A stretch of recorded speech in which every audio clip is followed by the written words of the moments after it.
Mr. Showumi not an offense. said that at subnational level, you know, everything come together to make up this country. That's right. What is it that you have seen differently at these levels, especially in states that's controlled by you, that you think you want to go and replicate at the national level? Very good question. Let us take the states that APC controls, for instance, in Lagos, Oyo, Ogun, Ondo, and some others, Osun, and some other states up north. When you look at the indices of credible governance, these are so visible. Lagos today is a pivot around which all others revolve.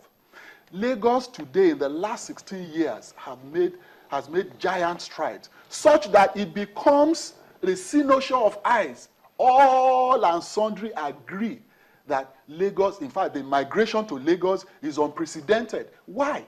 Because Lagos works. The infrastructure is working, the healthcare system is working, education is working. Look at the enrollment rate of Lagos. If Lagos is not working, you will not have the migration of people from all parts of the country, even all parts of West Africa, into Lagos. Now, today, there is hardly any family in any corner of Nigeria that does not have a representative in Lagos. Once they finish school, you go to Lagos. Let's look at the other states. Let's move on to other states. I'm coming. Now, given this huge population of Lagos, in the tiniest land area, comparatively, tiniest land area in Nigeria, what you have normally is urban blight. But because of the social engineering that has begun since 16 years ago and which is being taken to higher levels today, acknowledged by local and international observers and statesmen, you have Lagos being able to absorb this weight and the shock of migration into Lagos. Now, in terms of infrastructure, it is visible for everybody to see. That is for Lagos. Let's talk about the other states. Go to Ogun State. In the last 4 years, as it were, 15 flyovers have been built in Ogun State. In fact, we were there a few days ago, and people from other states were commenting that this is wonderful.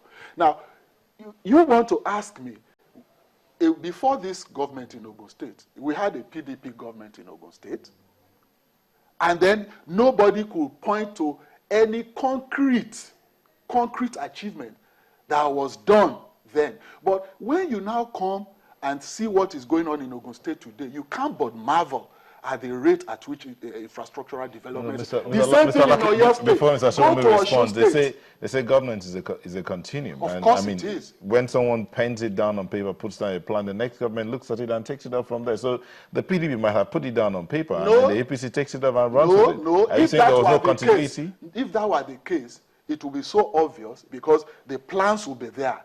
But these are new, totally new conceptualized projects, totally newly enunciated projects and executed Let's have projects. Mr. Showumi respond so I can switch to another perspective. Mr. Showumi.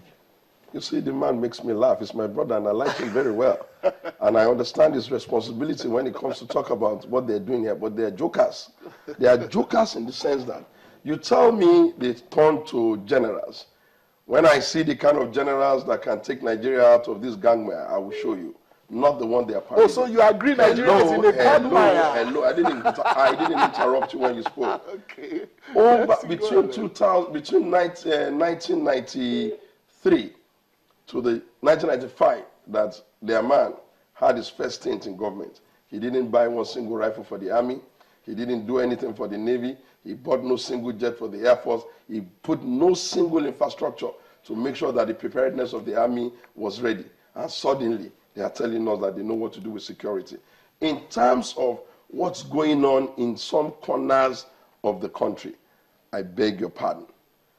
There is nowhere in the world that has had to deal with terrorism that it has been a flash in the pan. Okay, we'll it come, has always Mr. been. Showumi, just hold your thought. We'll come back to we have a caller. We have a caller online. Hello. Hello, good morning. Good morning. My name is Yusuf. Good morning, Yusuf. Please go ahead. Okay. Now, thank you for bringing these gentlemen today. But I want to say, and I'm saying it passionately, front and back, and I'm so passionate about Lagos. What Mr. Laki has been telling morning is just bunch of lies, unfortunately. Though he knows English very well, he can speak English very well. Hello? Yes, go ahead, please. Now, he can speak English very well. He cannot use English to confuse. What I'm saying is this. First and foremost, we know him when he was the commissioner for information and strategic whatever in Lagos State. He's so eloquent in English. So I cannot be deceived. Can you focus on your point, please? They don't see anything good in whatever an opposition has done. And they are doing the service, great service to the person they are pushing forward as their candidate. Because when you say that you don't see anything good in your position, then what can you do? You are saying that unemployment is increasing in Lagos State and in Nigeria. Out of the unemployment statistics that you are brandishing, what is the contribution of Lagos State to it? You are talking about Lagos State being the notions of all eyes. Where are the roads in Lagos? Where are the roads? Where are the infrastructures? The one they do, they want us to pay what is it called toll because we pass on them. I mean, it is not fair. All right, Mr. Yusuf, thank you so much. That are not true. All right, thank you. I'm worried and I'm angry that somebody will come and not tell the truth. Thank you, Yusuf. Yes. Thank you very much. Maybe Mr. Lake should quickly respond. Let him finish his train of thoughts. Then You see, thank you, Mr. Yusuf. I would have been so depressed if the Lagosians didn't call in. What's going on in Akute? What's going on in Agege? What's going on in all the areas where the poor live? What these people have been doing is to play to the gallery and figure out a clever and creative way to corner all the commonwealth of the people to themselves. It is an abnormal paradox that those who claim to be progressive suddenly are the richest and the wealthiest men in the areas where they occupy. The programs and the businesses and the real estate that they own is all over the place. But that's talk for another day. Let us stay with the issue of the Nigerian and the federal government. Look, I tell you that World Bank will not lie to itself. Foreign direct investment and those who take those decisions, they need to do what you call bankability before they can move in there. And back to Ogun State, which is used as a good example of what you have. This is a big joke. It is a joke for any administration, hold on, to think that governance is about just one narrow prison of building roads where they are mostly unneeded. Governance is the totality. But did they build the roads? They tried. Did they build the bridges? Thank you. Who built the Thank bridges? you for acknowledging that. They tried, but at what cost?